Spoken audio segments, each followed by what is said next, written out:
श्री राधे, जय श्री राम। यह कथा श्री राजेश्वरानंद जी महाराज जी द्वारा कही गई है। यह कथा आनंद के साथ ज्ञानवर्धक भी है।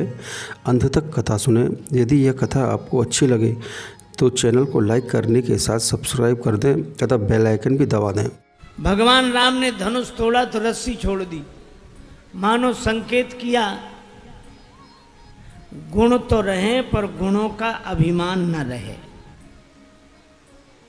और ये अभिमान इतना विकट है महाराज, कितने विचार कर लो ये मिटता ही नहीं है। व्यक्ति ने अपने मित्र से कहा हमें नौकरी दे दो। दूसरा मित्र बोला कि हमें तो नौकर की तलाश ही है, तुम ही मिल जाओ। काम क्या करना पड़ेगा? बोला और तो हम सब कर लेते हैं, सोच विचार में कच्चे हैं, हम विचार ही नहीं कर पाते। तुम विचार करके बताया करो, हम काम किया करेंगे। ठीक है, कितना रुपए महीने में दोगे? का 5,000। ठीक है, पर उसने उस नौकरी देने वाले मित्र से पूछा कि तुम क्या करते हो? बोला हम तो खुद नौकरी करते हैं। तुम्हें कितने मिलते हैं? का कुल 2,500। तो ये मित्र बोला कि जब तुम्हें ही 2,500 मिलते हैं तो हमें 5,000 कहाँ से दोगे? बोला अब ये तुम सोचो, इसीलिए तो तुम्हें रखा है, अब तुम विचार करो। बड़ों बड़ों का अभिमान गल जाता है, लेकिन अपना अभिमान आदमी का कभी टूटता नहीं है। दो आदमियों में झगड़ा हुआ, एक ने का ऐसा तमाचा मारेंगे कि तुम्हारे 3200 दांत नीचे गिर जाएंगे। तो दूसरा बोला हम ऐसा तमाचा मारेंगे कि तुम्हारे 64 दांत नीचे गिर जाएंगे। तो उसमें बोलो 64 दांत होते भी हैं? तो वो आदमी बोला हम जानते दोनों झगड़े में तुम तीसरे जरूर बोलो। तो एक ही हाथ में 32 इसके 32 तुम्हारे 64 पूरे। अभिमान आदमी कभी अपनी गलती मानता ही नहीं। एक व्यक्ति कह रहा था काशी में बड़े बड़े विद्वान जुड़े पर हमें कोई हरा नहीं पाया, कोई नहीं हरा पाया। का क्या बात करते हो, कैसे नहीं हरा पाए तुम्हें कोई? तो बोला हमने किसी की मानी ही नहीं। अब कोई माने ही नहीं किसी को तो उसको हराने का उपाय क्या है? चंचल घोड़ा 2,000 रुपए इनाम, कोई इस पर सवारी करके बता दे। एक आदमी बोला मैं बैठता हूं। बैठा, घोड़ा इतना चंचल, एक ही छलांग में एक हाथ आगे चला गया सवार, दूसरे हाथ में गर्दन पे, दूसरी छलांग में गर्दन पे, तीसरी बार में गिर गया। लोगों ने कहा गिर गया गिर गया गिर गया। वो बोला कौन कहता गिर गया? मैं जीत गया हूं, इनाम दो। कहा धूल तो झड़ाओ, गिरे नहीं हो। बोला कि हम तो आगे बढ़ रहे थे, घोड़े ने एक छलांग लगाई, एक हाथ आगे बढ़ गए, दूसरी छलांग में और एक हाथ आगे बढ़ गए और तीसरी छलांग में गिर गए। बोले गिरे नहीं, हम तो आगे बढ़ रहे थे, अब घोड़ा ही खत्म हो जाए तो हम क्या करें? यह है अभिमानियों का गणित। महाराज ये कभी कितनी बातें सुनाऊं मैं आपको। एक आदमी छत पे टहल रहा, दूसरा सड़क से निकला, ऊपर वाले ने बिना नीचे देखे पान की पीक चला दी, बेचारे के सिर पे गिरी। उसने हाथ जोड़कर कहा बाबूजी नीचे देखकर नहीं थूक सकते थे? तो ऊपर वाला क्या बोला, तुम ऊपर देखकर क्यों नहीं चल रहे थे? अब बोलो। उसने कहा कि ऊपर देखकर चल रहे होते तो सिर का स्थान मोही ही होता। एक सास एक भिखारी को रोज मना करती, बाबा कुछ नहीं है जाओ, बाबा कुछ नहीं है जाओ। एक दिन सास मोहल्ले में गई थी, बहू अकेली थी, महात्मा आए, वही बाबा, भिखारी बाबा, भिक्षा मिले। बहू ने भी कह दिया कुछ नहीं है। रास्ते में मिली सास, बाबा कहाँ गए थे? तुम्हारे घर। मिला कुछ ना। क्यों? बहू ने मना कर दिया। सास बड़ी नाराज, बहू कौन होती मना करने वाली? मना करती तो मैं करती। चलो। भिखारी ने सोचा दोनों के झगड़े में हमें फायदा होगा, गया। सास ने बहुत डांटा बहू को, तूने मना कैसे किया? बहू ने कहा माता जी रोज आप करती थी, आज मैंने। तो अच्छा तो जो मैं करूंगी वो तू करेगी, मेरी बराबरी करती है। बहुत डांटा और डांटने के बाद बहू से बोली मना करती तो मैं करती, मना कैसे किया? भिखारी से बोली, ए बाबा जाओ, कुछ नहीं है, अब मैं मना कर रही हूं, जाओ। ये अभिमानियों का हाल है। तो ये अभिमान का धनुष बड़े बड़े राजाओं से नहीं हिला। अच्छा देखो, दवा रिएक्शन कर जाती है। मान लो लोभ को दूर करने के लिए कोई दान करे तो दान रिएक्शन कर जाता है। लोभ तो दूर हो गया, पर मैं बड़ा दानी हूं, ये अहंकार तो नहीं जाता। बोलो। आलस्य दूर करने के लिए कोई साधना करने लगे तो आलस्य तो दूर हो गया, पर मैं बड़ा साधक हूं। महात्मा से किसी ने कहा कि अभिमान को मिटाने का उपाय, महात्मा बोले तुम सबको प्रणाम किया करो। सब प्रणाम उसने शुरू किया।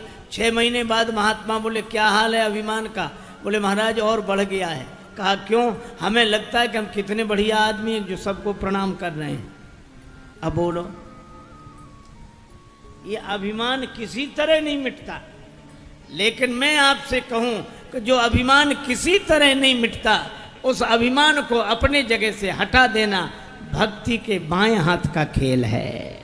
सीता माता ने उठाकर धनुष को दूसरी जगह रख दिया, पर भक्ति अभिमान को तोड़ती नहीं है, उसका स्थानांतरण करती है। जो अभिमान तन से जुड़ा, मन से जुड़ा, धन से जुड़ा, वह अभिमान है। तन का भरोसा नहीं, श्वास धन का भरोसा नहीं, संसार में किसी का भरोसा नहीं। जो मिला है कुछ फट जाएगा, फूट जाएगा, और फटने फूटने से बच गया तो छूट जाएगा। टूटने फूटने से बचा तो छूटने से नहीं बचेगा। इसलिए अभिमान रखना हो तो भगवान का। हमेशा ये सोचो, राम जी के हैं। हमने देखा एक जगह मध्य प्रदेश में सड़क के पेड़ लगे, उनमें निशान लगा दिए गए, वो नीचे सभी गोल निशान। तो हमने एक आदमी पूछा कि ये निशान काहे को लगाए? का ये निशान देखकर ही लोग समझ लेते हैं कि सरकारी पेड़ है, इसे छेड़ा नहीं है, इसे कानूनी सजा मिलेगी। हमने इसे सुना कि ये निशान से लोग सरकारी पेड़ है, नुकसान नहीं पहुंचाना इसे। हमें समझ आया कि महात्मा तिलक क्यों लगाते हैं। ये तिलक देख कर पेड़ है।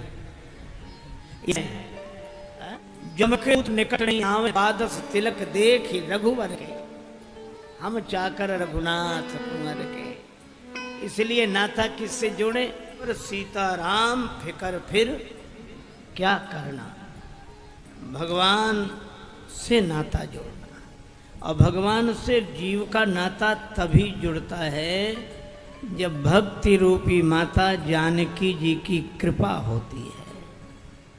वे ही धनुष को उठाकर बाएं हाथ से दूसरी जगह रख देती हैं। इसी तरह वे ही हमारे अभिमान को भगवान से जोड़ देती हैं। जनक जी ने देखा कि जिस अभिमान को बड़े बड़े नहीं तोड़ पाते, उस अभिमान को अपनी जगह से हटा देना भक्ति के बाएं हाथ का खेल है। तो फिर भक्ति को भगवान के पास नहीं जाना पड़ेगा, एक दिन भगवान ही भक्ति के पास आएंगे। प्रतीक्षा कर रहे हैं और भगवान आए। महिमा किसकी है? किसी ने कहा, मिथिला वाले बोले हम राम जी को जो देते हैं दुनिया में कोई नहीं दे सकता। कैसी बात करते हो, राम जी को तो तन मन धन प्राण देने वाले लोग हैं, होंगे, लेकिन जो हम देते हैं वो कोई नहीं दे सकता। अच्छा क्या देते हो? मिथिला वाले कहते हम तो राम जी को गाली देते हैं। है किसी की हिम्मत जो राम जी को गाली दे? मिथिला वाले कहते हम गाली देते हैं। अवधवासी विनोद में कहते कि ठीक है, जिसके पास जो होगा वही तो देगा। और गाली सुनो पहली, राम जी आप अपने मन में अभिमान न करना कि आप बहुत बड़े हैं। बड़े के बाद पुत्र बनी नृपशरथ गृह, किंतु जनकपुर समाचार सुन आ गए बिना बुलाए।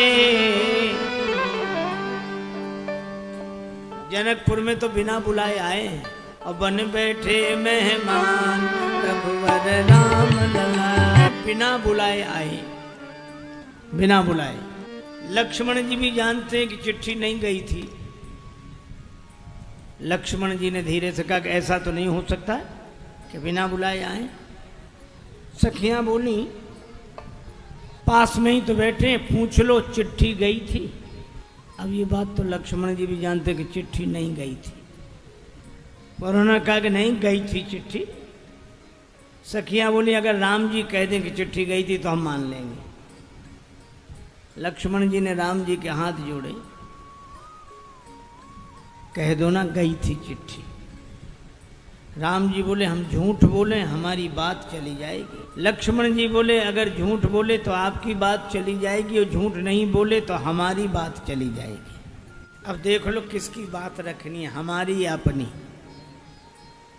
भगवान ने कहा मान लो तुम्हारी बात रखने के लिए झूठ बोल भी दें और कहीं सखियों ने ये पूछा कि चिट्ठी कहाँ है बताओ, तो फिर दूसरा झूठ बोले। तो ऐसी शुरुआत ही क्यों करें कि झूठ बोलना पड़े। सखियां बोली आप लोग आपस में क्या बात कर रहे, चिट्ठी गई थी। श्री राम जी बोले नहीं गई थी चिट्ठी। लक्ष्मण जी ने हाथ जोड़े, जय हो आपकी, इतना भी झूठ नहीं बोल सकते। कौन से गुरु जी के पास यज्ञ में बैठे थे, शादी विवाह का मामला है, हंसी मजाक में थोड़ा बोल भी देते झूठ। नहीं गई थी चिट्ठी, काहे को आ गए। फिर लक्ष्मी ने पूछा कि प्रभु क्या कह रहे हैं, तो राम जी लक्ष्मण जी की तरफ देखकर बोले नहीं गई थी चिट्ठी। और सखियों से बोले नहीं गई थी चिट्ठी, और लक्ष्मण जी तरफ नहीं गई थी चिट्ठी। अरे प्रभु गई थी कि नहीं गई थी। राम जी बोले गई भी थी और नहीं भी गई थी। गई चिट्ठी गई थी गुरु जी के पास, नहीं गई थी हमारे पास। हम तो समाचार सुनी सुनी, धनुष यज्ञ सुनी रघुकुल नाथा, हरस चले मुनिवर के साथा। सखियों ने कहा देख लिया बिना बुलाए आए।